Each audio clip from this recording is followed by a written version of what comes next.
sentenced to life in prison.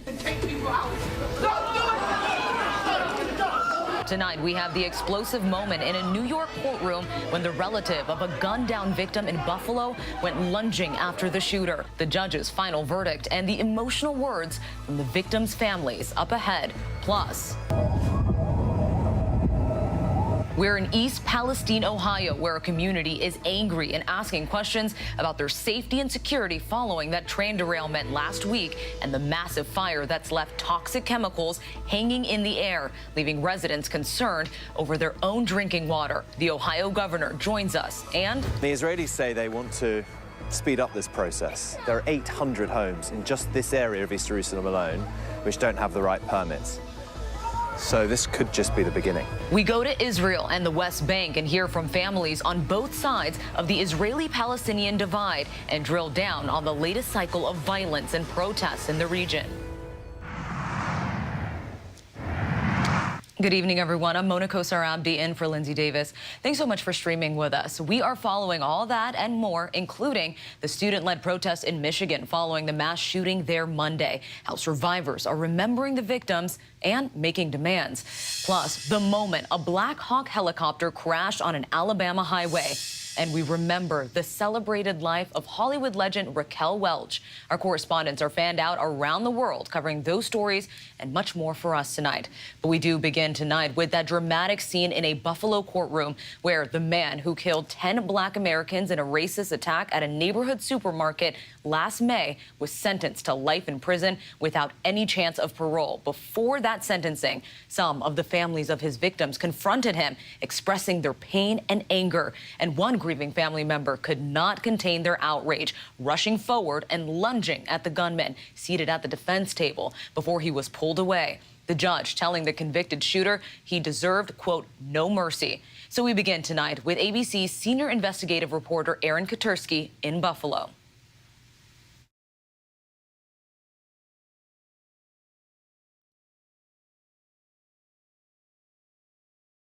Tonight, the pain of that racist attack at a Buffalo supermarket roared into court as families of the 10 Black men and women shot dead faced their loved one's killer.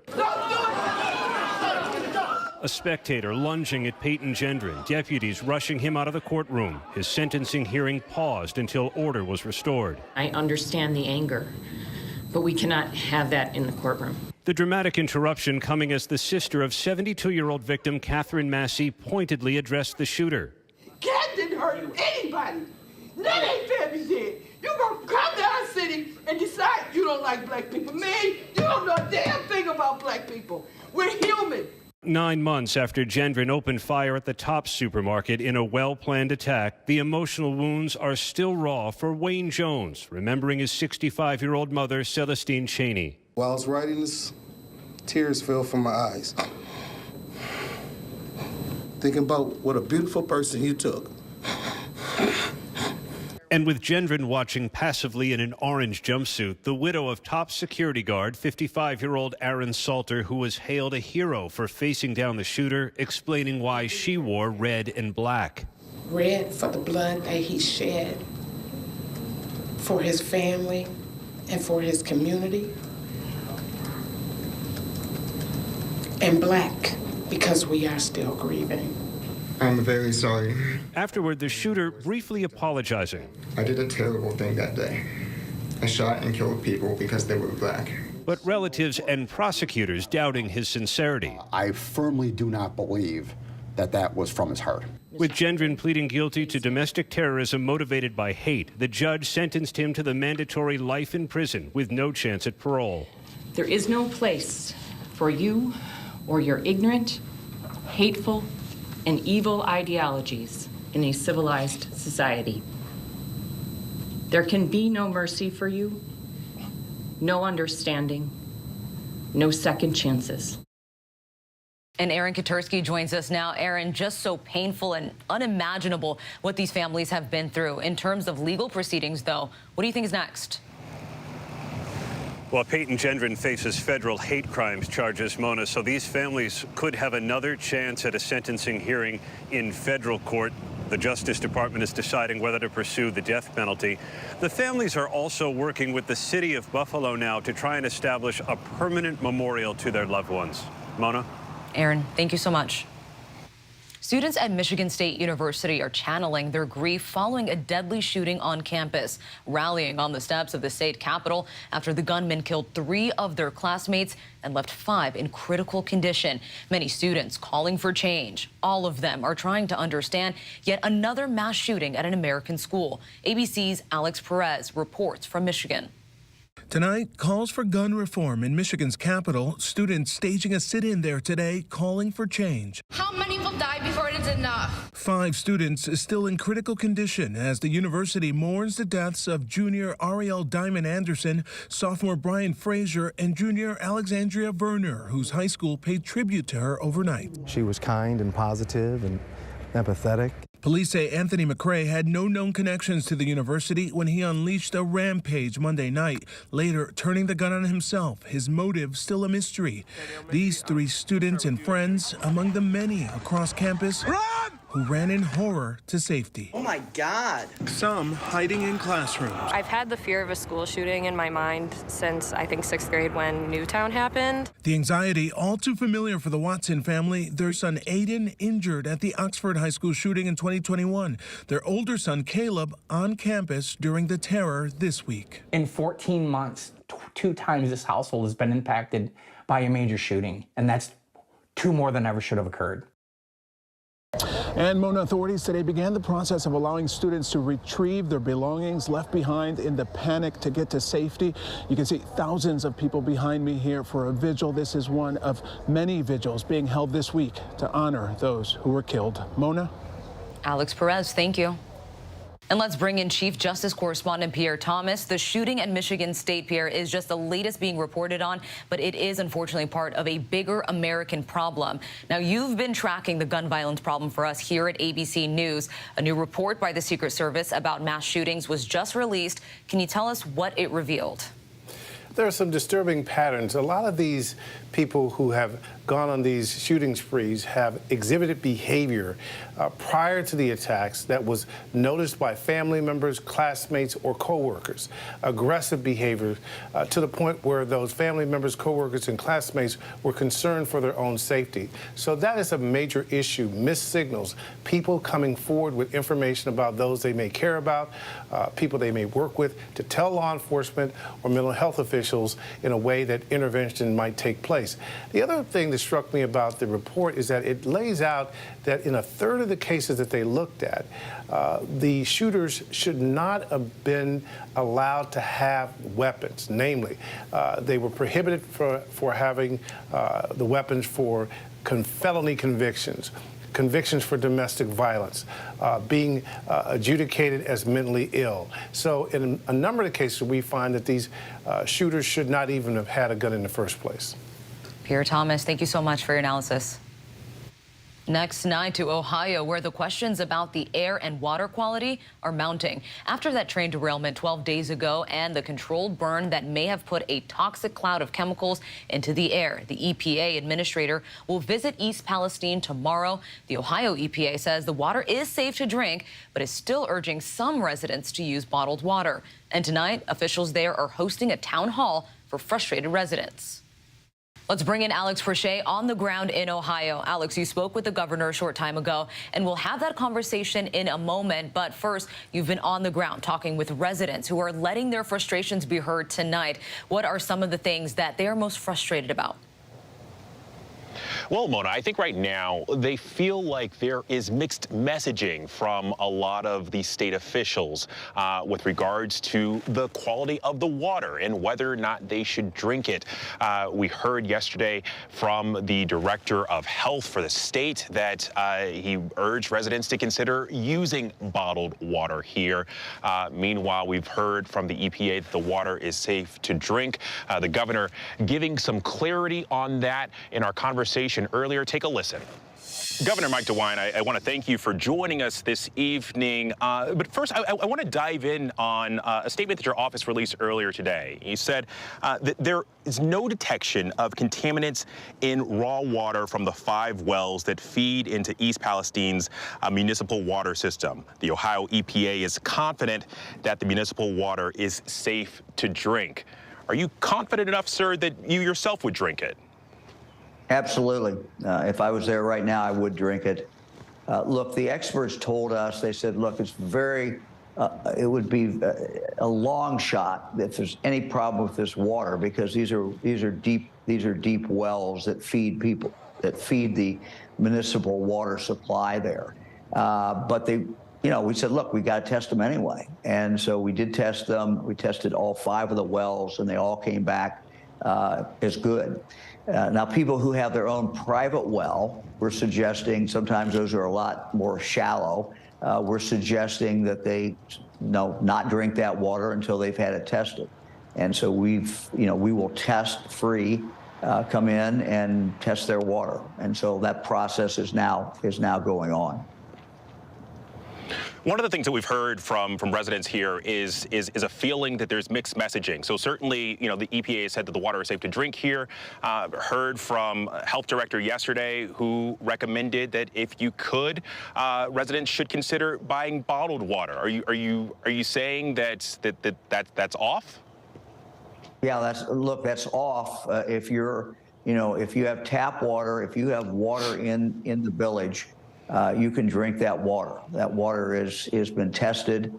It's a well that they didn't think would be contaminated anyway. It's not been. We now know it's not been. So the difference between today and yesterday was when the health director said, I think I'd probably drink the bottled water, he knew that we didn't have the test results back. Well, today we got the test results back. Obviously, a town hall going on here tonight in East Palestine. We got a statement this evening, Norfolk Southern, saying that while they understand the frustration and anger from the community, there are health concerns for their own, and because of that, they won't be here. Do you think they should be here tonight? Yeah, absolutely. It's absurd they're not there. It's wrong they're not there. They created this problem. They need to hang in there. Now, look, I got a commitment yesterday from the CEO. I said, people in Palestine are concerned that you guys are going to leave before, the total cleanup is done. I said, I need your commitment. That's not true. So I can tell people you're staying. You're going to clean this mess up that you guys created. And he committed to me that they would. And, they do have a family help center that they have set up in the village, and that people can go to. So anybody who's got a problem with damage that was done as a result of this train wreck, or who needs reimbursement for hotels where they've stayed when they were concerned, they should go there and get reimbursed. And if they're having a problem, they should let us know. Look, Governor, I mean, one of the things that we've also heard from residents is concerns about being near that evacuation zone. Folks have said that, look, they've had cats or chickens that have died, and they believe that it's related to that crash, that derailment. I want to play this thought from this young woman, Ashley McCullum. You have these boxes in your community. Mm-hmm. I'm seeing it's zeroed out. There's zeros across the board. Still, you're not moving back in. Why? I don't believe the reading's accurate. You still have concern? Mm-hmm. If I can smell it and it's alarming enough that it's not a good smell, it makes me feel like I shouldn't be in the area. I understand that there are gas monitors that dot this community, and we've gotten a chance to see them firsthand here. They're zeroed out across the board, but still you have residents that say they can smell something in the air, and because of that, it's hard for them to believe what's on the gas monitors. What would you say to them? Look, I fully understand that. I think that's a natural reaction. The only thing we can do is simply tell them what the scientists tell us, and that is that the smell can linger and be there long after when there's no discernible problem with the air. We can just tell them that, but I understand, their reluctance. I get it, but that's all we can do is tell them what the best scientists that we have, what they can say, and the monitors that we have put out. We talked to someone, who described a yard being torn up and trees go down. Look, the railroad is responsible for all that. The railroad needs to pay for that. We intend to hold the railroad accountable. Understood. Well, Governor Dewine, I appreciate you giving us a little bit of your time this evening. I know you're going to be back here, and there's a lot of work to do, but thank you for tonight. Thank you very much. One of the other things Governor Dewine has voiced frustration about is the fact that this train apparently was not considered a high hazardous material train, something he says would have required it to be registered with the state, and that is also something he says needs to be looked into. Mona? All right, Alex Brachet in East Palestine for us tonight. To Alabama now, where bellowing smoke engulfed the town of Harvest just north of Huntsville after a Black Hawk helicopter crashed onto Highway 53 earlier this afternoon. A warning for viewers, you can actually see the plane there in this obtained Nest camera footage plunging toward the ground, eventually crashing and leading to a fire and that plume of smoke. Madison County Sheriff's Office says that there were no survivors and they are investigating. Now to the war in Ukraine. As Russia fights for the city of Bakhmut, Ukraine is facing an ammunition shortage. The U.S. and its allies have vowed to send new supplies. ABC's chief foreign correspondent Ian Pannell is in Ukraine for us tonight with the very latest. Mona, tonight intense battles are raging across the front lines in the east and in the south. Russian forces are slowly trying to encircle the key city of Bakhmut. Seizing it would be a symbolic victory for Putin's flagging campaign, but it is coming at a heavy cost. In Vuhledar to the south, there have been ferocious clashes, with Russia reportedly losing over 1,000 people in 2 days. But Ukrainian ammunition stocks are depleted right now, and America and allies are trying to ramp up production to help resupply. The Ukrainian forces are now under real pressure, though. The momentum of a few months ago appears to have stalled, and the weapons, especially the ammunition that they're asking for, can't come soon enough. Mona? Ian, thank you. Dramatic testimony at the trial of Alec Murdaugh today. He's accused of murdering his own wife and son. For the first time, jurors saw video of Murdaugh being questioned by police 2 months after the murders. Detectives asked him, "Did you kill Maggie?" Here's Eva Pilgrim. For the first time in the trial of Alec Murdaugh, the jury seeing the moment the once prominent attorney denied killing his wife and son. Did you kill Maggie? No. Did I kill my wife? Yes, sir. No, David. Do you know who did? No, I do not know who did. Did you kill Paul? No, I did not kill Paul. Do you know who did? No, sir, I do not know who did. I have to go where the evidence and the facts take me, and I don't have anything that points to anybody else at this time. So does that mean that I am a suspect? Murdaugh was being questioned for a third time a few months after the murders. Did you consider Alex Murdaugh a suspect in the death of his son and his wife? He was the only known suspect at that time, yes. Investigators drilling down on inconsistencies in Murdaugh's story and confronting him with this video Paul shot an hour before the murders, showing him wearing different clothes than when police arrived. He's bad. He's bad. Check the pulses. At what point in the evening did you change clothes?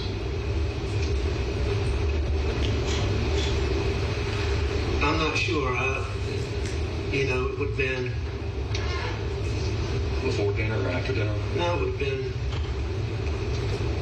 What time of day was that? I would have thought I'd already changed. The defense today pressing that agent, getting him to admit they never asked Murdaugh for those clothes seen in Paul's video. Mona? Eva Pilgrim, thank you.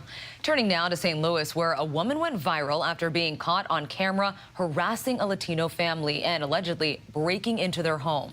I'm coming back. You wait and see. Get out! It's my home. A court has now granted an order of protection for the family after it convened to hear the case surrounding that viral video and the woman at the center of it, Judy Klein. Klein did not appear in court today or virtually on charges of burglary, property damage and unlawful use of a weapon.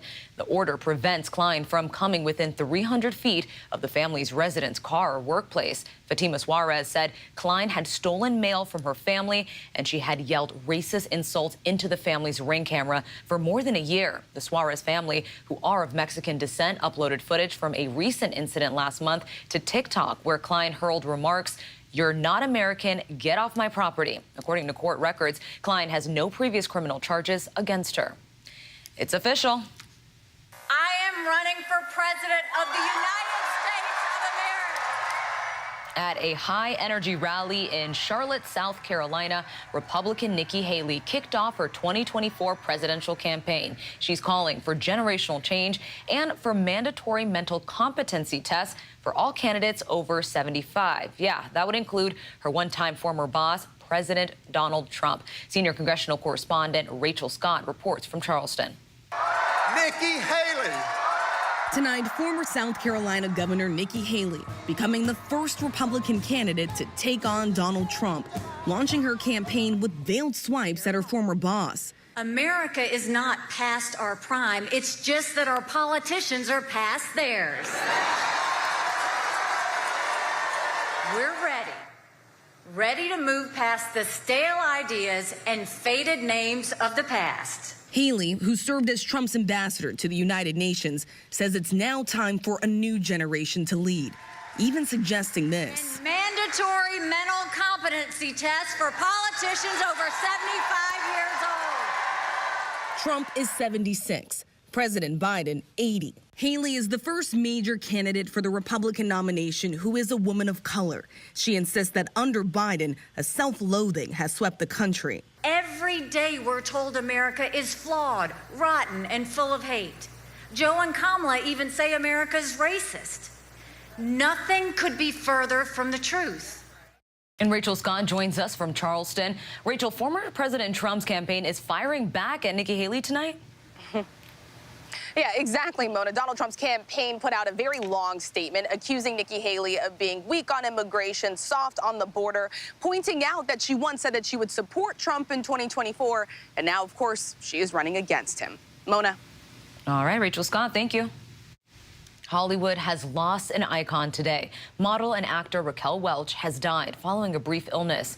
Welch is most known for her roles in the 60s films Fantastic Voyage and 1 Million Years BC. Welch gained international stardom with her roles in the Frank Sinatra film Lady in Cement and 100 Rifles. In the 70s, she also played a controversial role as a transgender heroine in the film Myra Breckinridge.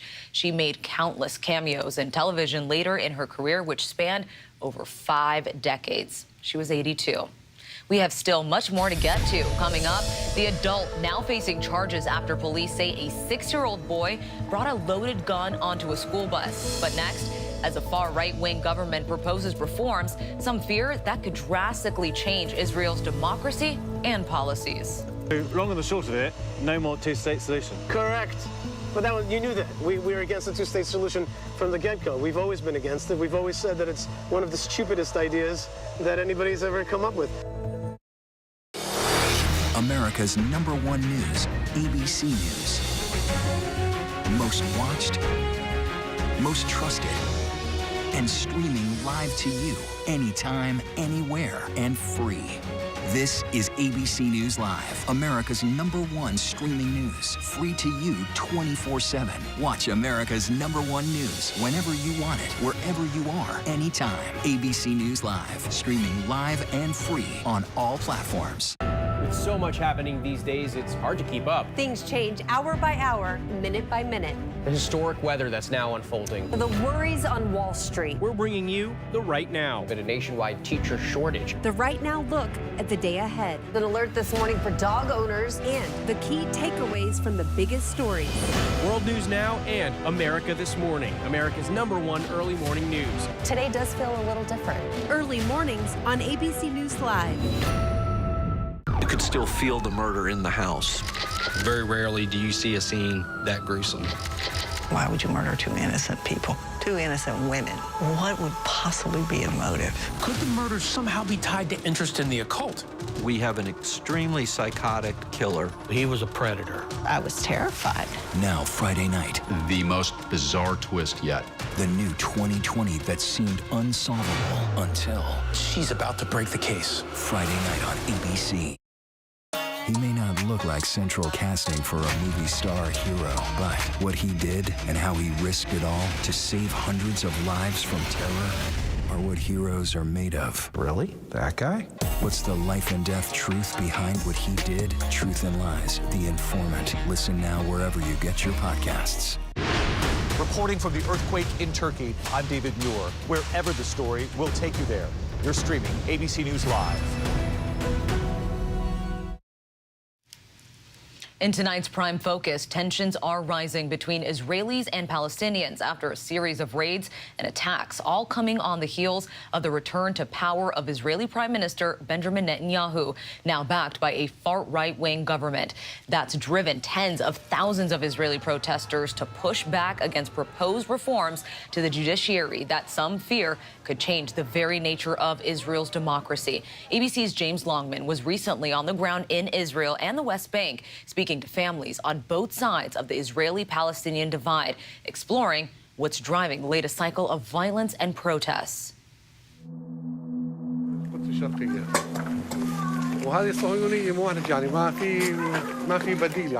On a hillside in East Jerusalem, Ratib Hassan is surveying what's left of his home. 3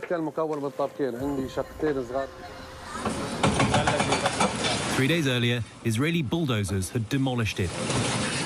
11 members of his family lived here. It was the only home his granddaughters, 5-year-old Malak and 4-year-old Mira, had known.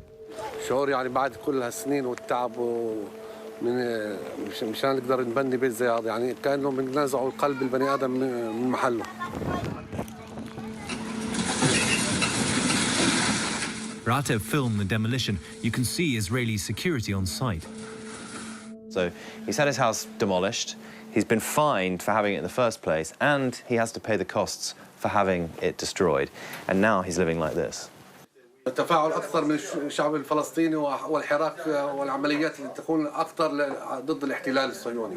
The government says this home was built without the right permit. The issue for Rateb is that Israel has occupied East Jerusalem since 1967 and decides what gets built there. He says they refuse to issue permits for most Palestinians. According to the United Nations, this January alone, Israeli authorities demolished more than 130 Palestinian structures in the West Bank. That's a 135% increase compared to last year. I mean, look, there's some of their toys, and you can see up there, in what was their room, you can see posters of the kids. She's got school photographs up there. And the Israelis say they want to speed up this process. There are 800 homes in just this area of East Jerusalem alone which don't have the right permits. So this could just be the beginning. Just the beginning, because Israel's new right-wing government is the most hardline in the country's history. Prime Minister Benjamin Netanyahu has formed a coalition for the first time with religious far-right parties and with long-time ultra-Orthodox allies. Itamar Ben-Gvir, the new national security minister, is vowing to speed up East Jerusalem demolitions and to expand Jewish settlements. His hardline agenda has raised fears it will intensify what's already been nearly a year of spiraling violence. Just weeks into Netanyahu's new government, a shooter opened fire outside an East Jerusalem synagogue. It killed 7. It's the deadliest Palestinian attack on Israeli civilians in more than a decade. And last week, a Palestinian attacker rammed his car into a bus stop in East Jerusalem, killing 3 before being killed by Israeli security forces. Meanwhile, tens of thousands of Israelis have taken to the streets, worried about government plans to reform the judiciary, to give politicians the power to appoint all judges and to pass a law that allows the parliament, with a simple majority, to strike down Supreme Court decisions. Many Israelis worry that everything from the protection of civil rights, minority rights, the freedom of the press and secular education will be at risk, and that the changes to the judiciary are meant to benefit Netanyahu, who's facing a corruption trial. We are at a very special moment because Israel has never had such an extremist government ever. Netanyahu's government put such an extremist judicial reforms that it may be the case that after this government is out of office, should it be out of office, Israel would no longer be a liberal democracy. In the hills of the occupied West Bank, Jewish settlements are likely to expand. All over this area, you can see settlements like this everywhere. There's another one there. That's actually an illegal Jewish settlement, even illegal under Israeli law, not just international law. And over there, I can see some Arab communities as well. And the different communities live side by side in this region. The issue for the Palestinians, though, is they want this as part of their state. And the more Jews move in to these areas, the more difficult that is going to be. But the new Israeli right-wing government wants more Jews to move into the West Bank. They're making it easier for them to do it. They're giving them more and more benefits. And illegal Jewish settlements like that, they're going to make them legal. Hello. Hello. Hi. Hello. James. Welcome. Elisha Bloom is preparing soup for her 7 children in their home in Eli, a large Jewish settlement. Her parents moved here from Los Angeles when she was 5. It definitely feels good to have people that, you feel that reflect your views in a place of power. She voted for the new far-right religious Zionism joint list, which is now Netanyahu's coalition partner in the government, and believes the land she lives on is rightfully Jewish.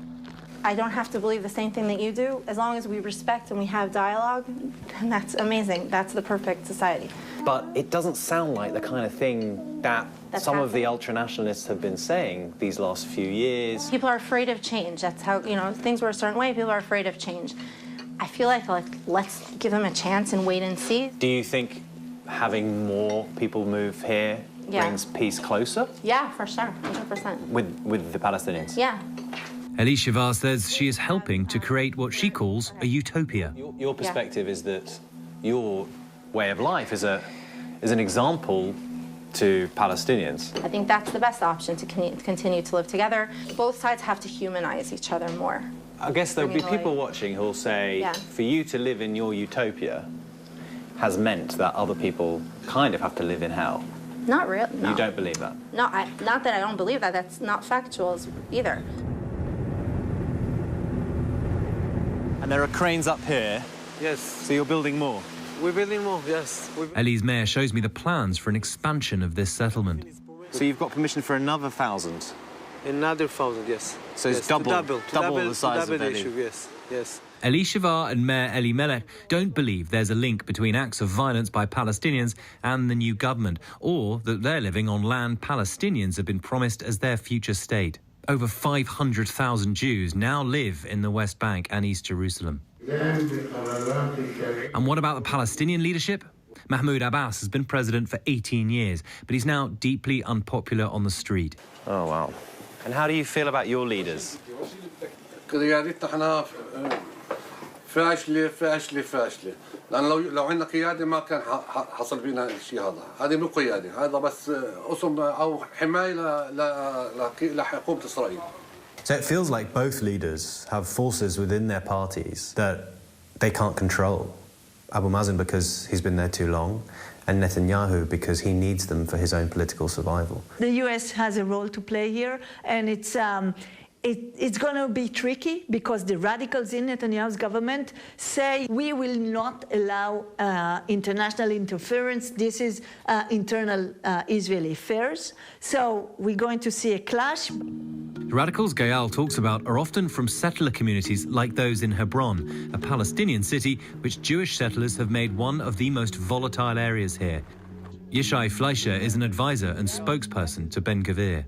We met a family this morning whose home was demolished in East Jerusalem, and Ben Gvir has said he wants to speed up the process of demolishing homes built without permits. Yeah, but they're not given permits by the Israelis. They have no choice. How is it that there's so many Arab homes in Jerusalem then? Well, they're all illegal, eh? This family had This their home family didn't demolished. get it because they didn't deserve to get a permit. But what's the family supposed to do if they ask for a permit and they're not allowed to build? Maybe they should go to England where you guys maybe welcome, illegal migrants and let them do whatever they want. Yishai is firm in his convictions. I mean, all I'm trying to do is work out how this new government is going to move the situation into a better place. Easy. We're going to be bad on the bad guys and good on the good guys. We're gonna give a harder time to the bad guys and give a more decent opportunity for upward mobility for the good guys. But here's where I wonder, that's the issue.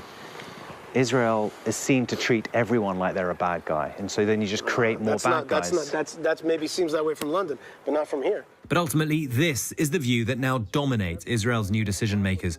They're opposed to a negotiated settlement with the Palestinians. So, long and the short of it, no more two-state solution. Correct.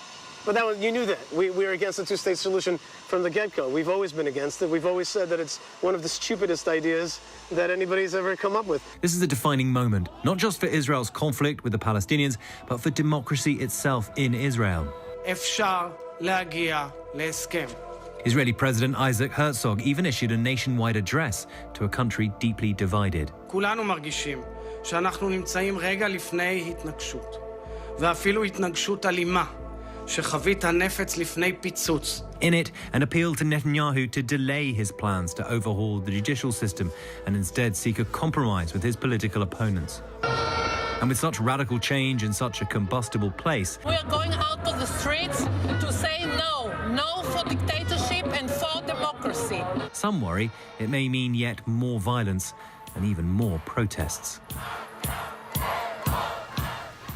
Our thanks to James Longman for that piece, and we still have much more to get to. The serious action the U.S. government is now taking after a string of close calls for flights. But next, most of the nation is grappling with a teacher shortage, but the data doesn't tell a simple story. We take a closer look by the numbers. With so much at stake, so much on the line, more Americans turn here than any other newscast. ABC News World News Tonight with David Muir, America's #1 most watched newscast across all of television.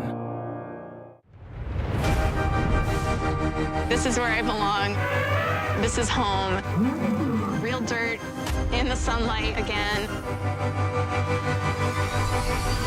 I'm very excited. Anything could happen at any moment. My heart is so happy right now. We're making magic. We're making magic.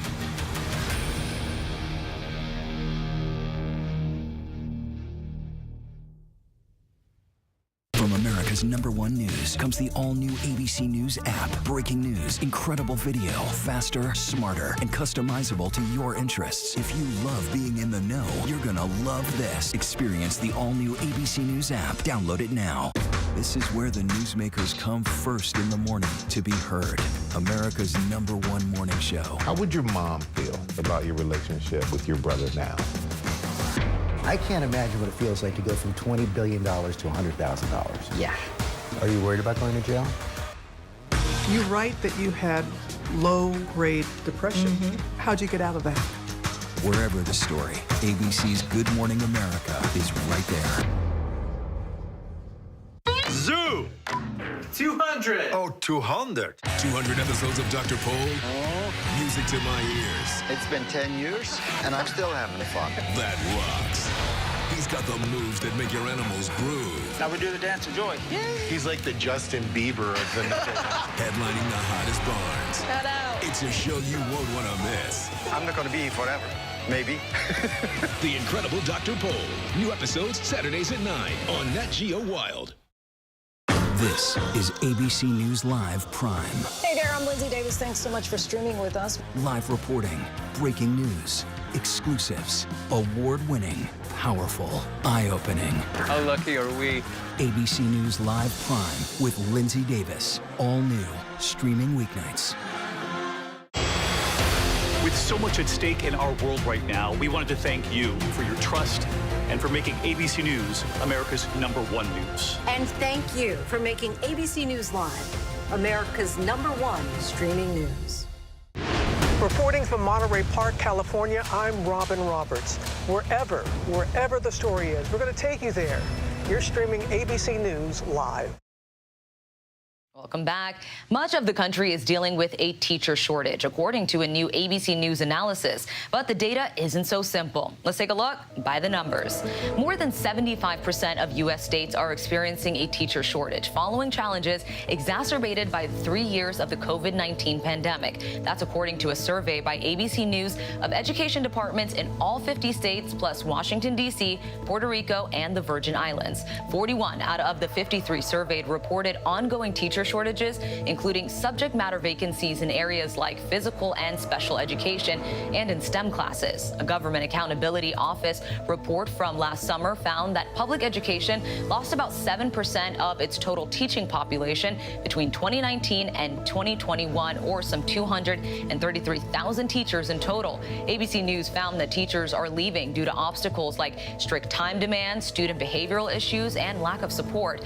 But some states are reporting improvements. New Mexico says it saw a 34% decrease in its 2022 teacher vacancy rate, according to a statewide report. And Florida reports it only saw 2% of its teaching positions unfilled at the start of this school year, thanks to its recruitment and retention strategies, including boosting the average starting salary by roughly $8,000 to $48,000, with potentially more increases to come. And while teacher shortages are being felt in many states, some experts say existing vacancies may be due to newly created positions rather than a mass exodus of instructors, and that acute vacancy issues can often be location specific to urban and rural areas rather than across the board, as not all states feel the strain in the same way. And much more ahead here on Prime. What rare new images are revealing about the first time the wreckage of the Titanic was ever filmed, and the evolution of black chefs. Two pioneers in the field discuss the evolution of black chefs in the restaurant space and how they're using their skills to support social change. When I'm preparing a meal and I'm serving it in a community where I've been told, thank you, without this, I don't know how I would have eaten tonight. That's a different kind of joy, but it is joy. With so much happening these days, it's hard to keep up. Things change hour by hour, minute by minute. The historic weather that's now unfolding. The worries on Wall Street. We're bringing you the Right Now. But a nationwide teacher shortage. The Right Now look at the day ahead. An alert this morning for dog owners and the key takeaways from the biggest stories. World News Now and America This Morning, America's #1 early morning news. Today does feel a little different. Early mornings on ABC News Live.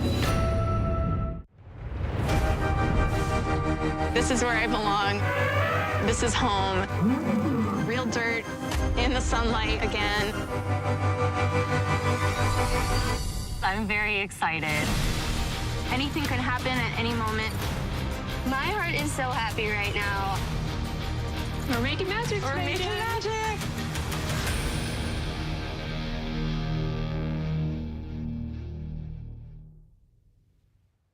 We are the Jonas Brothers.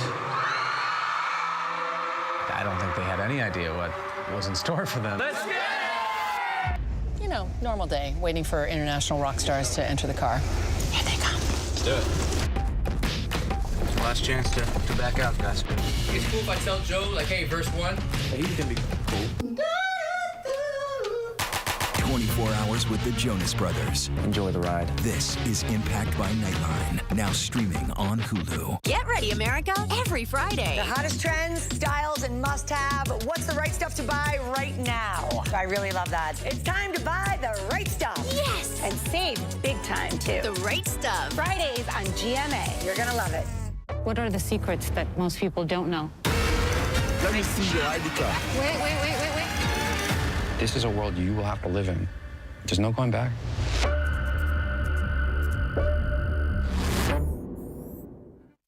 All right, here we go. You ready?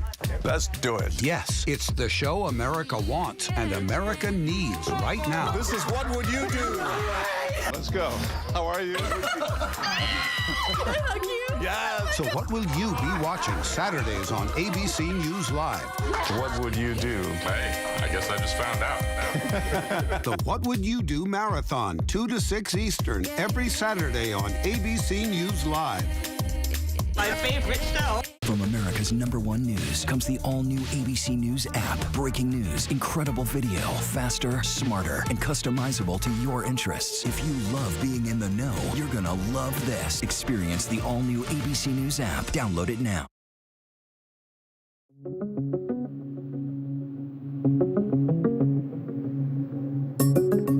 A 30-year-old Pennsylvania woman was arrested after her 6-year-old son allegedly brought a loaded gun onto a school bus and showed it to his classmates.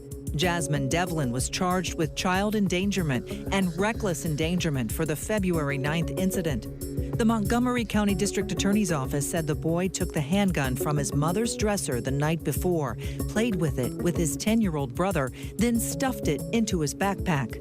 A group of students told a school official that the boy showed them a gun with real bullets. The official called the boy into her office, found the gun, and called the police.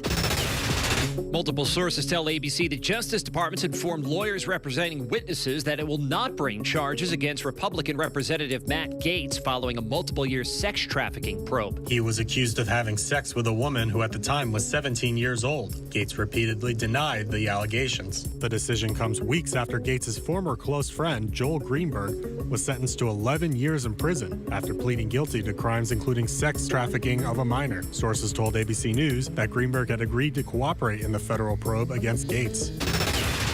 New Mexico State University's fired its basketball coach following hazing allegations that shut the program down for the rest of the season. An investigation was triggered after an Aggies player told campus police he was attacked by 3 teammates. In a press conference, the school's chancellor explained the decision to fire Coach Greg Heyer and what a review of the basketball program has revealed thus far. Everything that I have learned is that our men's basketball program has been infected with bad behavior, a culture of bad behavior.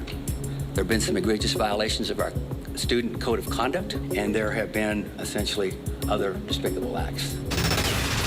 Tesla getting ready to make thousands of its charging stations available to other electric vehicles. The White House says at least 7,500 of them will be able to be used by non-Teslas by the end of next year. The announcement comes as the White House rolls out new measures to expand EV charging across the country, including partnerships toward that end with additional companies like Hertz and General Motors. Tesla says all drivers will be able to access the stations using the Tesla app or website.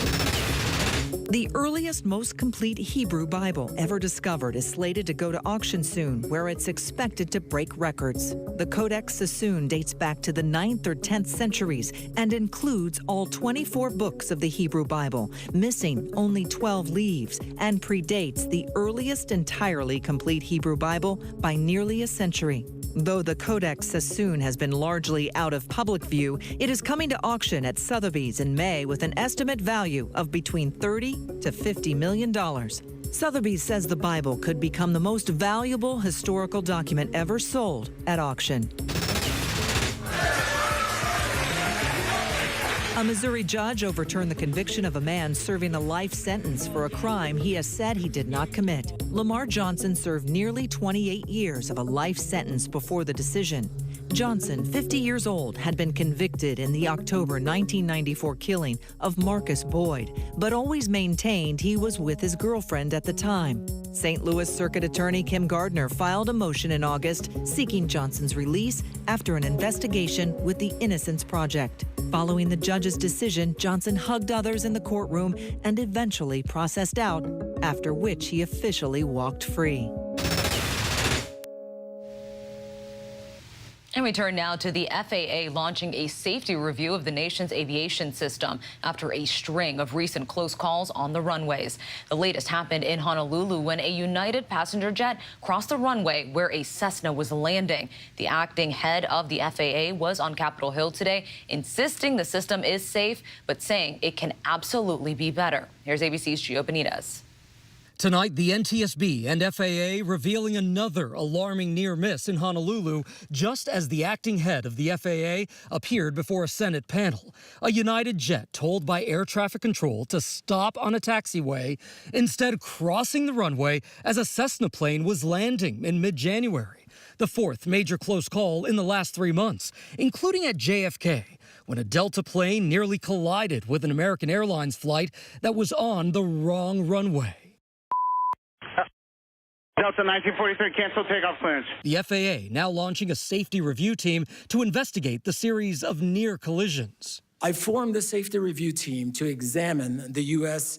aerospace systems structure, culture, processes, systems, and integration of safety effort. Billy Nolan on Capitol Hill to testify about that system failure last month when the FAA says an employee unintentionally deleted a file, causing a nationwide ground stop. But most of the focus today on those close calls across the country. Senator Ted Cruz pressing Nolan on a February incident in Austin, Texas, where a FedEx cargo plane attempting to land came within 100 feet of a Southwest flight filled with passengers. How can this happen? It is not what we would expect to have happen.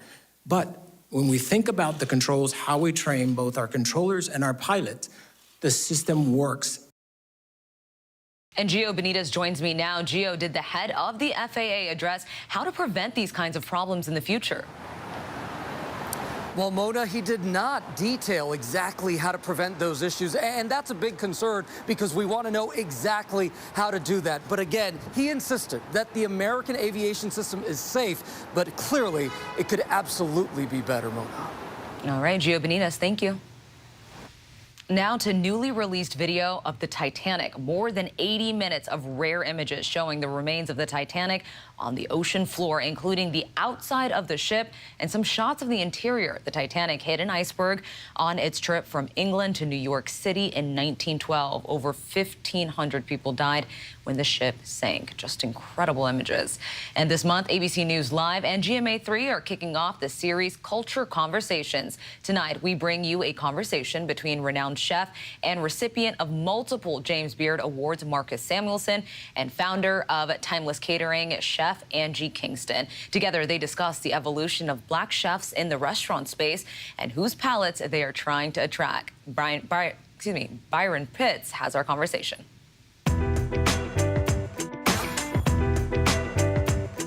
We're going to talk about food and what sort of intersects with culture and activism. I like this idea that in thinking about, when I think about food and the ingredients and the salt and pepper, that what I hear you say is that one of the ingredients is intentionality. I remember the call I got around 2000 from Maya Angelou. She had summoned us. Right. I was super nervous. And you enter a space where there were so many incredible Black icons. And she said, we're going to create a change in Harlem. All of you guys need to move your businesses or do something here. Marcus, you can cook, you should open a restaurant. 8 years later, that's Red Rooster.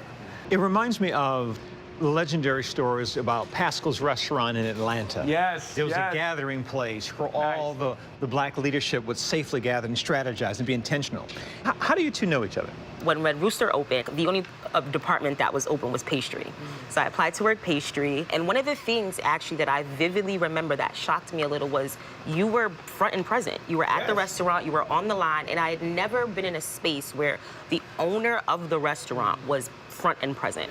I remember one day, I believe you made like staff meal, and I just remember thinking, wow, like it's so amazing that you're so attached to this place that you would be here all the time. I would imagine you just being of a different generation of a certain age, that wasn't perhaps what you always did, or certainly wasn't always easy. How did you get to the space in which you decided, this is who I am and I'm showing up as that guy every single time? I couldn't do it alone. I come from a tribe. My parents, my mentors, the chefs before me. So anyone who says I'm self-made, I did this, I'm almost like, you're lonely, you got this wrong. I'm a representative of about 100 people. Part of what I hear you both say reminds me of a conversation I had years ago with John Lewis. And I asked him, the success of the civil rights movement and what potentially are some of the modern day weapons that people can use to be successful in justice and civil rights. He says, oh, Byron, it's the same weapon as before, excellence. People will accept eventually who you are, what you're there for. And that it led you to your activism. I'm the director of events for a nonprofit called Black Chef Movement. Black Chef Movement was born out of protests. So when the pandemic happened and the George Floyd protest erupted, a college friend of mine was like, how do we help? And so we know food, we turn to food. And so we started to prepare food for the protesters. So when I'm preparing a meal and I'm serving it in a community where I've been told, thank you, without this, I don't know how I would have eaten tonight. That's a different kind of joy, but it is joy. Who knew? I got in an Uber to go to a beautiful New York City restaurant to talk to two chefs, and I met two activists. I think food has always been a way to gather. I think it's something that we put up a first part here was, we're going to lead with joy. Now, my waistline confirms, I've been in a lot of restaurants in my lifetime, right? But I've never seen that. When I was coming up in the kitchen world, I never saw people of color and I never saw women. So that journey started with Red Rooster. I said, I'm going to open up open kitchens so people see who does the work. It's going to be a place that Black excellence can thrive. And when we opened Hav Mar, was how do we turn that one step further? And then focusing on women of color in leadership positions is the best decision I've ever done. The only thing I'm upset about, I should have done it earlier. But does that kind of success come at a price? Like, who are you now creating for? Is it for black folk? Is it for the approval of white folk? You have to have arrogance on this side and be humble on this side, right? And when the best work is when they clash, but you gotta never take away your arrogance, because that's how you create. And as black people, very often, food is a language that the writing community didn't change. So I was creating very often stuff from an African space where the language of the writing community didn't even know what that was, right? So maybe we have to label it in order for people to understand it. We open up that room and not only get more black chefs, but also get larger on the writing side, because we need the writers that sort of kind of like transport our content out there to understand what we're doing. There's this notion that, like, how your success, it seems to me, in some ways comes out of struggle. Like someone told you no and forced you to go find yes. Your success, while there is also struggle, comes out of a spirit of abundance. However we as a people move forward, that's part of the journey, that there are people who have to have the struggle story. And there's always going to be struggle, but there are people whose success can come out of abundance. Like, he was told no and made it. You were told, yeah, baby, yes, sure, absolutely. You know, it's different, but it's on the same path. But it also shows that we're going in the right direction. And I just think that I hear that story, and you know how many times she could have called her friend, her girlfriend, her parents, and said, I'm out, I'm leaving this. And I know you couldn't call your parents and say, because your parents are Korean, and they would be like, no, not my mom. You're staying. Absolutely but not. That's amazing, because the easiest way out would have been, this is not for me, I'm starting again. But you stuck in there, and there is a reward, there is something beyond, you know, the hidden paycheck, right? And you stuck in there and hung in there, and it wasn't the coolest thing to do, and you were searching, right? But you did it. And that's what you now can tell your staff as they're searching, and that's what you're going to continue to do. Agreed, yes. From your lips to God's ears. And the church said. Amen. Amen. Thank you both. Great job. Great job. Love that discussion. Our thanks to Byron Pitts. And you can check out these culture conversations every Wednesday night streaming on ABC News Live and Hulu. Plus, our half-hour special on ABC News Live, Culture Conversations, featuring many more chats like this one, airs Friday, February 24th at 8:30 p.m. Eastern. Before we go tonight, the image of the day. It's parade day for Kansas City, the Super Bowl champions. Quarterback Patrick Mahomes and teammates celebrated in the streets today. Head coach Andy Reid gave a wave to fans as fans lined up to cheer on their team.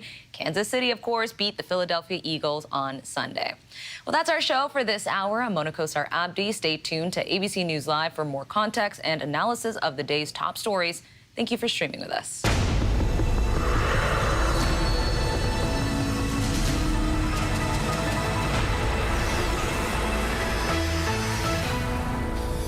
And coming up in the next hour, the mounting questions about air and water quality after a train derailment may have resulted in toxic chemicals being sent into the air. Renowned whistleblower Aaron Brockovich joins us to discuss the fallout and new developments in the investigation into a July 4th parade shooting, who's now facing charges. With so much at stake in our world right now, we wanted to thank you for your trust and for making ABC News America's #1 news. And thank you for making ABC News Live America's #1 streaming news.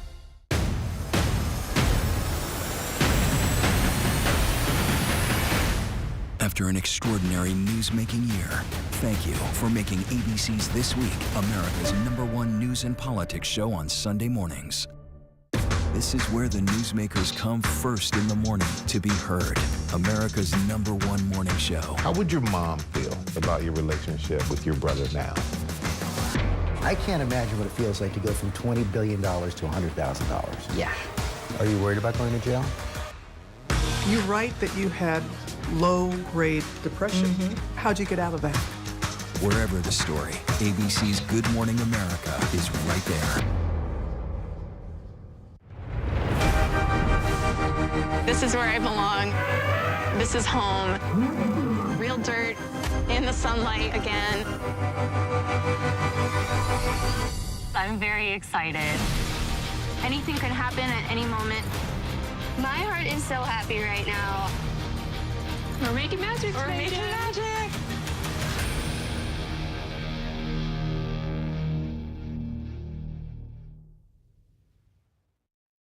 This is ABC News Live Prime.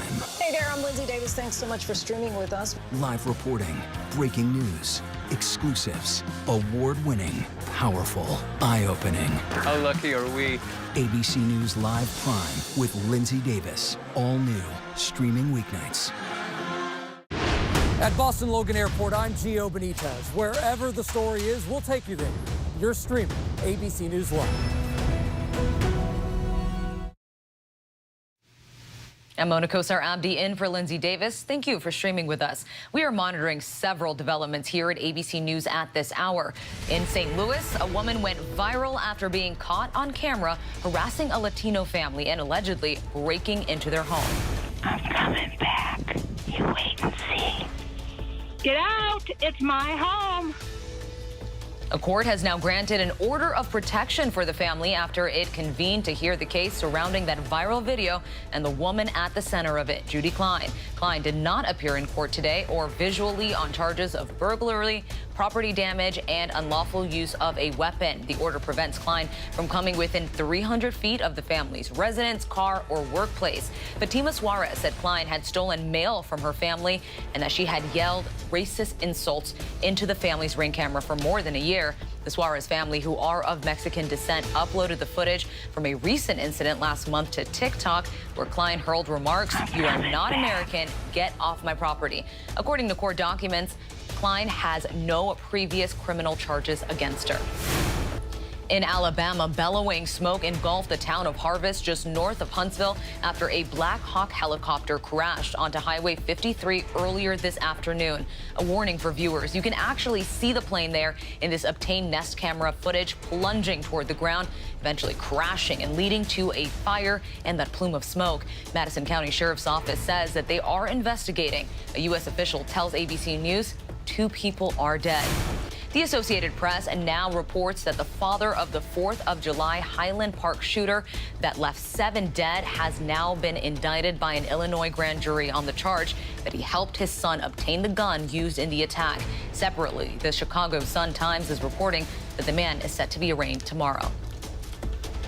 Now to that dramatic scene in a Buffalo courtroom where the man who killed 10 Black Americans in a racist attack at a neighborhood supermarket last May was sentenced to life in prison without any chance of parole. Before that sentencing, though, some of the family members of his victims expressed their pain and anger, with one rushing forward and lunging at the gunman seated at the defense table. ABC's senior investigative reporter Aaron Katursky is in Buffalo. Tonight, the pain of that racist attack at a Buffalo supermarket roared into court as families of the 10 Black men and women shot dead faced their loved one's killer. A spectator lunging at Peyton Gendron, deputies rushing him out of the courtroom. His sentencing hearing paused until order was restored. I understand the anger, but we cannot have that in the courtroom. The dramatic interruption coming as the sister of 72-year-old victim Catherine Massey pointedly addressed the shooter. Cat didn't hurt anybody. None ain't family did. You gonna come to our city and decide you don't like black people. Man, you don't know a damn thing about black people. We're human. 9 months after Gendron opened fire at the Tops supermarket in a well-planned attack, the emotional wounds are still raw for Wayne Jones, remembering his 65-year-old mother, Celestine Cheney. While I was writing this, tears fell from my eyes. Thinking about what a beautiful person you took. And with Gendron watching passively in an orange jumpsuit, the widow of top security guard, 55-year-old Aaron Salter, who was hailed a hero for facing down the shooter, explaining why she wore red and black. Red for the blood that he shed for his family and for his community.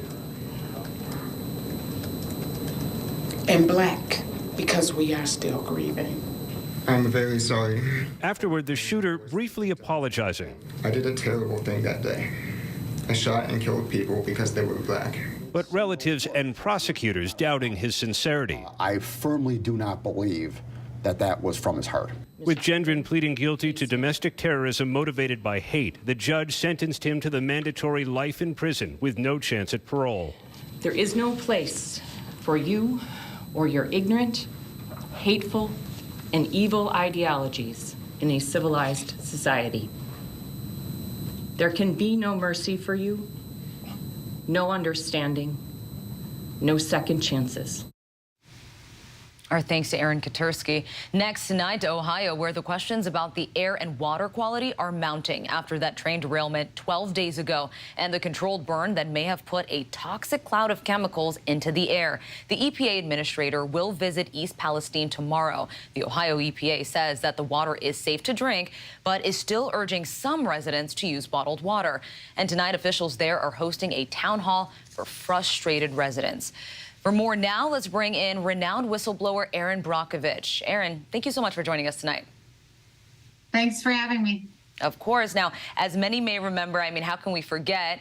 We saw Julia Roberts play you on the big screen. You were the driving force behind a $333 million settlement to residents in a small California town after you uncovered that Pacific Gas and Electric had been poisoning the town's water for 30 years. Now, 12 days after this derailment, the governor of Ohio has assured us that the water is safe to drink, that only people in wells should test their water. But we're going to ask you the same question that we asked him. If you were there right now, would you drink the water? No. If I were there right now watching all of this inconsistent information coming in from a derailment that happened on February 3rd to an evacuation and the danger and then days passing and then all safe, you can come home, and then 6 days into the future on that date, they're like, oh, now we're going to tell you can't drink the water. Now today you can drink the water. Who would trust that? This community knows exactly what's going on. They're living it and breathing it and experiencing it. They don't trust it. They're upset. They're frustrated. They're not getting answers, and they should be. They are left at this point to have to fend for themselves. And they are very frustrated. Is that why you decided to get involved? Some of that misinformation? Well, so generally, anytime there's an environmental issue, because of a film almost, 20 years ago? No, 20 years ago. I kind of go together when there's a groundwater contamination and environmental issue, they email me. So as early as about 5 a.m. on the 4th, I started getting emails from the community. And they were concerned and they weren't sure what was going on. And from the onset, there was a lot of misinformation coming out. And look, this information takes time. This is obviously unfolding. We're watching it unfold. We still haven't seen any data. We're getting inconsistent information. So at this point, I have been working hard with just trying to get the community to know they've got to rely on themselves. They've got to have that instinct, set of common sense, if you will. And they've activated that. But they're stuck what feels like really in a political conundrum, and there's no taking away that we had a train derail with 10 cars of hazardous materials that was set to explode. They went and did a controlled burn. It's everywhere. It's falling out into the water. Over 1 million gallons of vinyl chloride has gotten into the ground. And one thing that I'm very concerned about is the second chemical that they're monitoring is the butyl acrylate, which as of today was off-site in creeks headed for the Ohio River. What I worry about with this chemical is it has an additive. That additive is benzene. We're not getting any numbers about, are you even testing for benzene? What are the levels at or not? I think this is a horrible, precarious, terrible situation for this community and these people to be in when their water, their health, their future, and their safety is at stake. And in contrary to what the government is saying, we've seen reports of cats and chickens dying and thousands of fish. Our team has continued to report also that there is a smell in the air. The EPA administrator says that they will be there tomorrow, but I have to imagine that it will be difficult for the community to believe what the government has to say. What do you think needs to happen so that the community can gain the community's trust again? Oh, I think that's going to take some time, if ever, because we're 12 days into this, no, 13 days into this, I believe, that this has gone on with misinformation. Wow, what a horrible mismanagement of yet another environmental disaster. For me, represents a much more systemic problem. I think this community even recognizes it on how it is we haphazardly are transporting hazardous waste, that when there's an accident, it's deadly to the environment, to the water, to the chickens, to the cats, to the public health and welfare. We can't continue to operate this way. So I don't think getting trust back will necessarily be that easy or come that quickly for these agencies. And what do you think that the railroad company should be doing right now? We heard that the governor has set up a family help center and that anyone who has a problem can go get reimbursed. But do you think that's enough? In this case, oh my gosh, that's not enough. I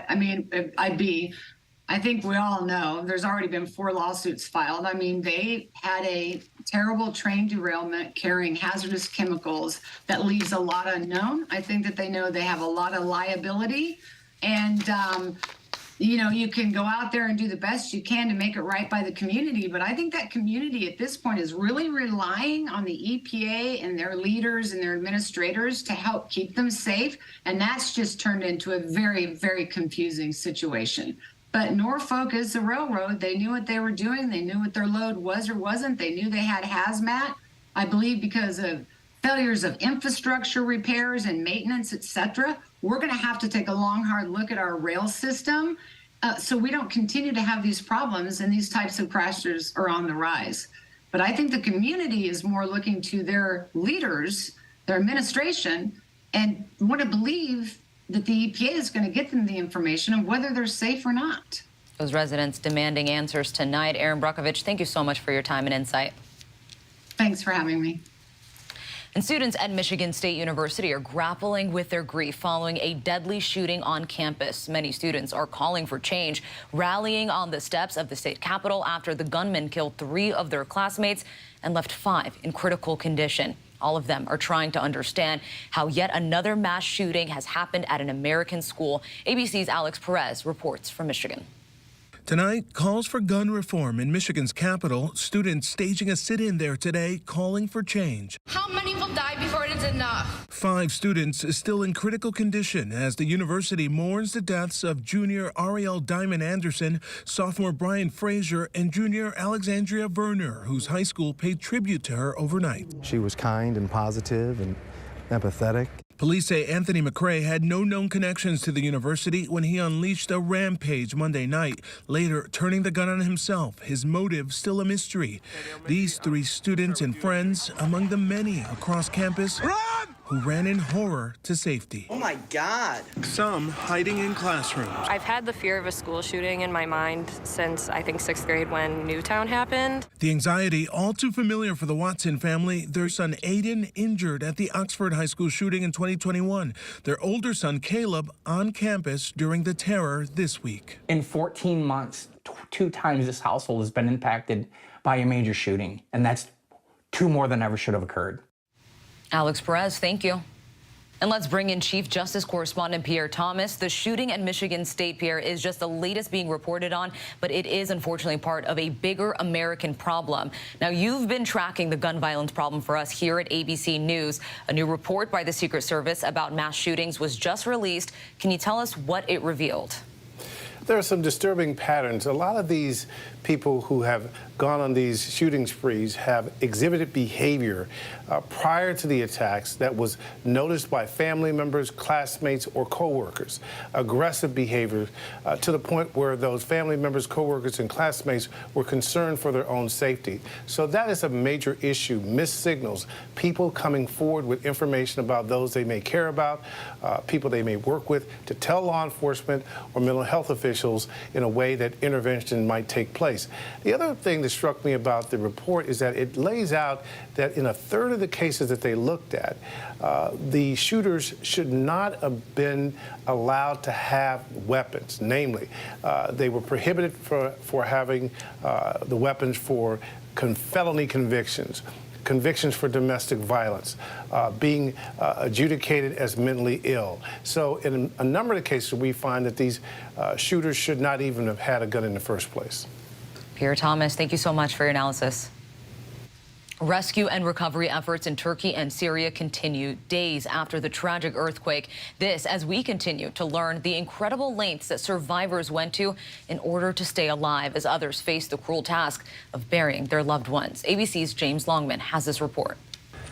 Tonight, miraculous stories of survival 9 days after that catastrophic earthquake devastated parts of Turkey and Syria. This is the epicenter of where the earthquake hit. And take a look, the destruction is almost absolute. But incredibly, after 200 hours under the rubble, some people are still being found alive. 42-year-old Melike pulled from the rubble in Kahramanmaraş, one of 6 people rescued in Turkey today. Crews finding 62-year-old Hussein. He says he found 1 bottle of water, and when that ran out, he drank his own urine to survive. Today, investigators were collecting chunks of concrete and iron to check if the collapsed buildings were built to code. And across town, the reality of how many couldn't be saved. Thousands of victims have already been laid to rest. And you can see through the graves, diggers there in the distance clearing more land to make more space for, no doubt, more graves. Abdullah has come to bury his brother, his wife, and their 2 children, one just a few months old. We were digging at the rubble with our bare hands, he says. You just don't think something like this could happen to you. James Longman joins us now. James, what role in all of this is the UN playing when it comes to providing aid? Well, Mona, the United Nations announced today a 6-month plan to scale up aid for the millions of people across this region who've been affected. But aid is a tricky subject in this part of the world. The war in Syria has been raging for years. It's often used as a political football, especially in the northwest of Syria, which is controlled by rebels. And Syria watchers are saying that Bashar al-Assad, the president there, has been bombing his own people for years. He's using this catastrophe to try to rehabilitate his image in the eyes of the international community. So whilst the United Nations is trying to get aid into Turkey and, of course, into Syria, it's going to be a lot more difficult than it might seem. Complicated situation indeed. James Longman, thank you. Tonight, 25 states from Colorado to Maine are on alert as 2 storms batter the country. 80 million people are in the path of strong winds, heavy rain, and tornado threats. In North Dakota, blizzard conditions shut down major portions of the interstate during the morning commute. And in Denver, snow canceled dozens of flights. So where are these storms headed next? Tracking it all for us is senior meteorologist Rob Marciano. Rob, what should we know? Well, Mona, it looks like the second storm is kind of engulfing the first storm, and it's really becoming big and expansive and a big range of impacts, too. Here in Memphis, we're worried tonight about the threat for the storms that are going to come through that could produce either damaging winds or tornadoes. We're kind of in the bullseye of the enhanced threat that includes much of the mid-Mississippi River Valley. We've already had a severe thunderstorm watch. You see it there posted for Dallas, north of the Red River into Oklahoma. And the cold side of this thing is got a huge range as well, from Utah through Colorado, the Central Plains, just north of Chicago and into the Great Lakes. Winter storm warnings are posted there for probably 5 to 8 inches of snow, especially, I think, north of Chicago.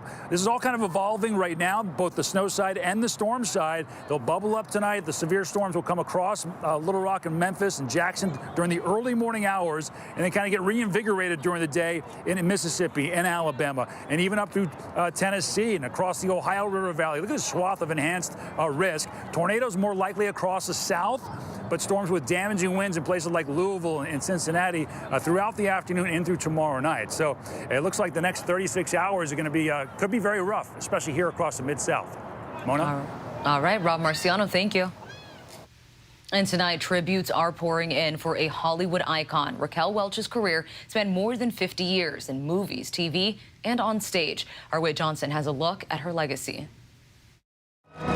Raquel Welch was an international icon. Introducing the fabulous Raquel Welch, the sensational star discovery of this or any other year. Emerging from the sea in the 1966 film 1 Million Years B.C., her role, her costume, recognizable for generations to come. She was an early pioneer in action roles for women, starring alongside Burt Reynolds in 1969's 100 Rifles. I knew him when he was young, when he brought the people together to fight.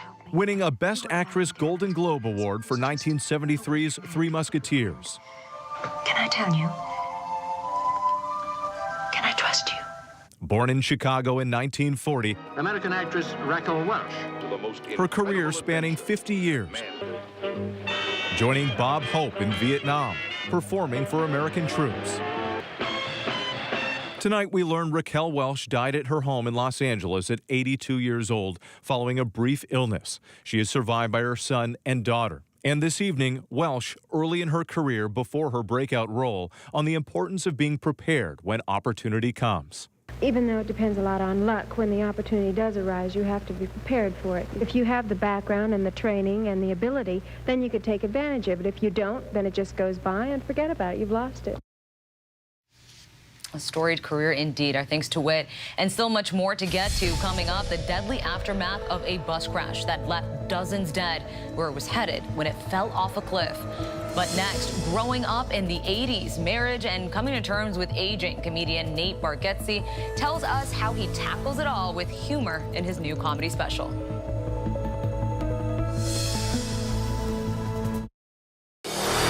America's #1 news, ABC News.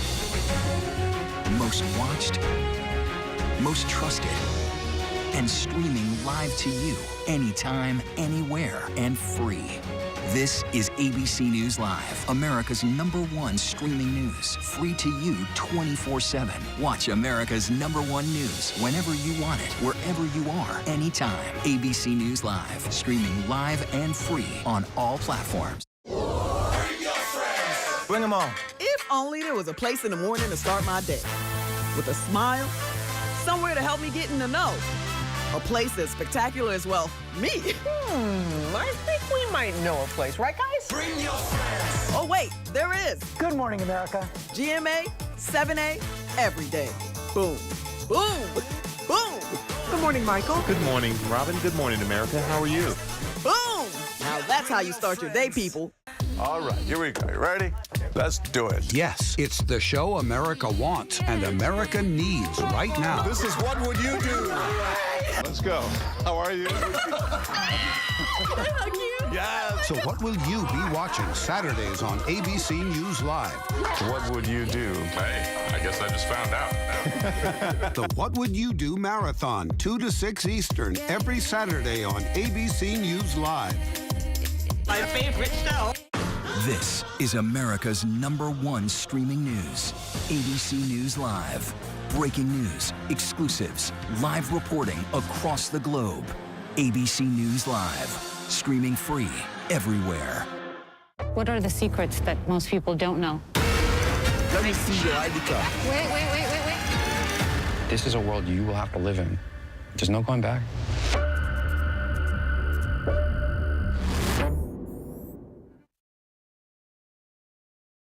We're tracking several headlines around the world. At least 39 have died in Panama after a bus carrying more than 60 migrants fell off a cliff early this morning, marking the worst migration accident in the Central American country's history. Local media showed an aerial view of the accident scene with parts of the wrecked bus lying along the road and multiple rescue teams in the area. The bus carrying migrants who had traveled through the Darien Gap, a dangerous stretch of jungle that connects Colombia to Central America, was heading towards a shelter located near the border with Costa Rica. That was the moment I realized maybe I cannot go back. And losing the right to go back to your homeland I think it was the most horrible thing that happened. And that was the 25-year-old Iranian chess player telling Reuters that how she felt after finding out that she had an arrest warrant waiting for her back in Iran after she competed without a hijab a few months ago. Despite her actions causing her to become displaced, she says she has absolutely no regrets and now lives in Spain with her husband and child. New Zealand continues to recover after Cyclone Gabriel cut off entire towns, washed away farms, bridges, and livestock, and inundated homes, leaving people stranded on rooftops. Authorities estimate more than 9,000 people have been displaced so far, with around 3,000 housed in temporary shelters. Grammy-nominated comedian and Tennessee native Nate Bargatze is out with his first Amazon original special called Nate Bargatze Hello World, which explores topics like growing up in the 80s and 90s, marriage, and trying to find joy in the little things. Let's take a sneak peek. You have left brain and you have right brain. And one part of your brain is super smart, and the other part is dumb as rocks. And I think that's true. Look, anything I say up here does not come from a building of education. This is all stuff I've overheard at Target or Lowe's. Nate, thank you so much for joining us. Yes. You learn a lot from the aisles of Target, right? That's where I get all my information from. Yeah. So it goes. Well, you're no stranger to being on stage. You've been on The Tonight Show with Jimmy Fallon about 11 times. You have tours. You have several specials. So how is Hello World different? You know, it's I talk a lot more about growing up and my family and stuff in this one. So I think that part is different. You become different as a comic. You just your stories become longer, and I've done this for 20 years now. So we shot it in the round, which made it very different. So you can see the audience the whole time, which I liked. Because it was after COVID, my last special, they had, be better wear masks, and it was outside. And so it was nice to, show people, I don't know, having fun. And you kind of see it that whole time. Yeah, you get to see them really laugh out loud, right? Yeah, or see them walk out and leave. You see it all, so. The hecklers, you get to spot the hecklers. Yeah. Well, you talk a little bit about your family. Did I hear this right, that your dad was a former clown turned world-class magician? Yes, yeah, he still is. He comes and opens for me a lot on the road. He comes out, and he was a clown when I was little, and then he does magic. He's very good at what he does. He's very funny. He does comedy and his magic. And this is us in Vegas. He comes to Vegas with us every year. Oh, sweet. And I played in the Pebble Beach Pro-Am, which was unreal. And so he came around, and they came to that, and he walked around. We had to check on him a lot. Yeah. There was, when your dad's a rat, he was just walking everywhere, and then he'll walk and not be paying attention, and then, because it's just your dad, and so it felt like the whole time I'm playing, I would hit, and then the ball, and then also just have to be where is he at? Yeah. To make sure he's not just in the fairway or walking into someone. That's awesome. But I'm sure he's also probably had an impact on your career as well. How has that shaped out? Yeah, a huge impact. more than I realized. It's my comedy, I think my timing comes from him, and I did shows with him when we were little, and or when I was little, and go out and do stuff. So it was a huge impact. And when I wanted to start comedy, it wasn't that crazy of a thing for me to do it. I think a lot of comics, their parents are like, "What are you trying to do?" But mine were I come from a circus, so it was normal. It was very normal to say I want to start comedy. I have a bone to pick with you because sometimes your work can be triggering for me because you talk about growing older, you talk about some of the struggles. You know what? Let's take a listen right now. I miss being young. Your 20s are great. You're down for whatever. Your friends call you. They're like, "Do you want to go?" You're like, "I'll go." You don't even know where you're going. You're like, "I'll move, dude. I'll set my apartment on fire. What do you want to do?"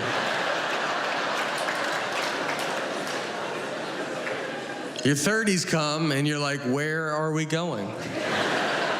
How late are they open? Is it loud?" See, that's what I was talking about. I have 1,000 follow-up questions anytime anyone asks me to go somewhere.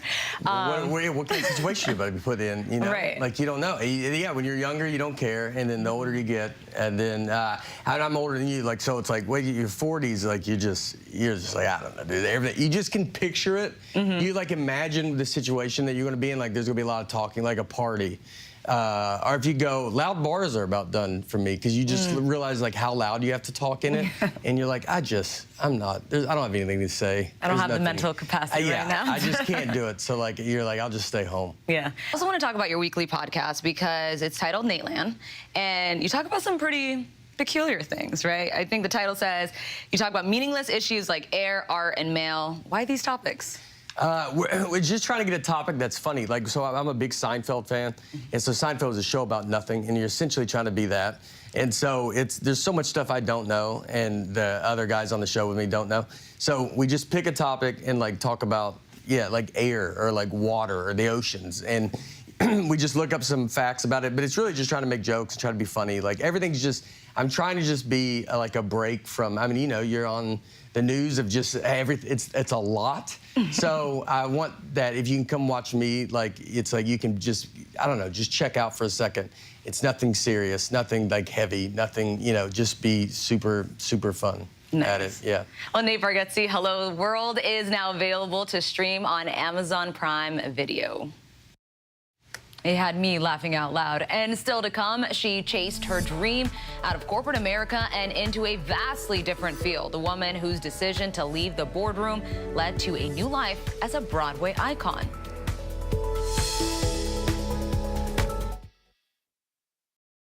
We are the Jonas Brothers. I don't think they had any idea what was in store for them. Let's go!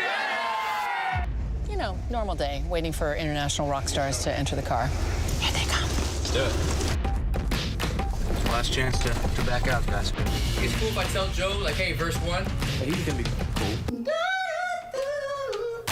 24 hours with the Jonas Brothers. Enjoy the ride. This is Impact by Nightline, now streaming on Hulu.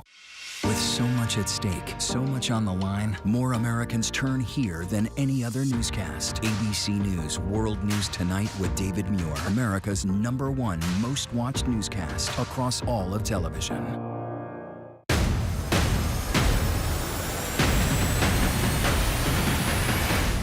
After an extraordinary news-making year, thank you for making ABC's This Week America's #1 news and politics show on Sunday mornings.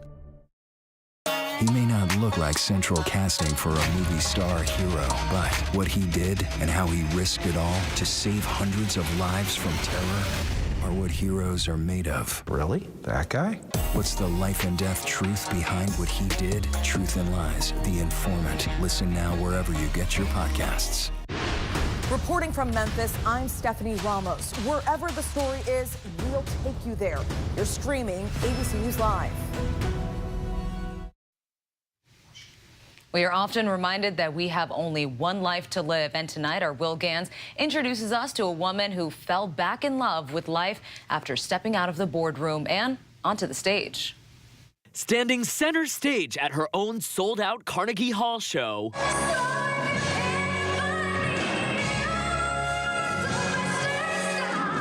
Jessica Vosk's life seems pitch perfect. There is magic that exists in all of us, whatever it is that you want to do, passion-wise. You're going to do yourself a massive disservice if you don't try. But even for a Broadway legend like Jess,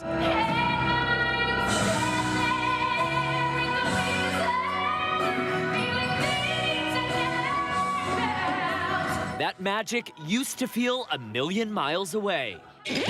Jessica spent her 20s climbing the corporate ladder on Wall Street. I just didn't love what it was that I was doing. So it was sort of like Groundhog Day over and over and over again. I was sitting at my desk and I thought to myself, if I don't leave this job, if I don't pursue the thing that it is that I love, I will regret this for the rest of my life. She quit her Wall Street job and spent the next chapter of her life relentlessly chasing her Broadway dreams. I can't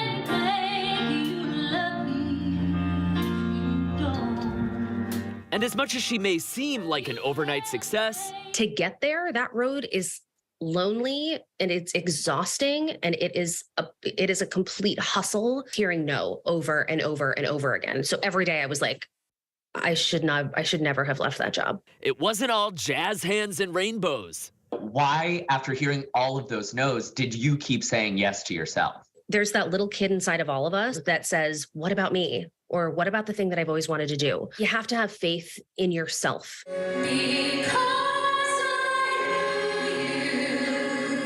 If you could say something to finance Jess now, what would your message to her be? Stop trying so hard. Stop trying so hard to either impress or get people to like you. If I looked back at young finance Jess, I'd be like, girl, take some risks because life's too short.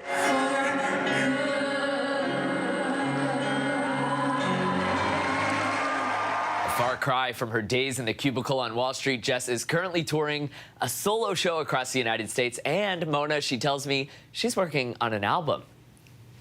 Jess said the sky's the limit. Will, thank you. Well, that's our show for tonight. I'm Mona Kosar Abdi. ABC News Live is here for you all night with the latest news, context, and analysis. You can always find us on Hulu, the ABC News app, and, of course, abcnews.com. We'll be right back.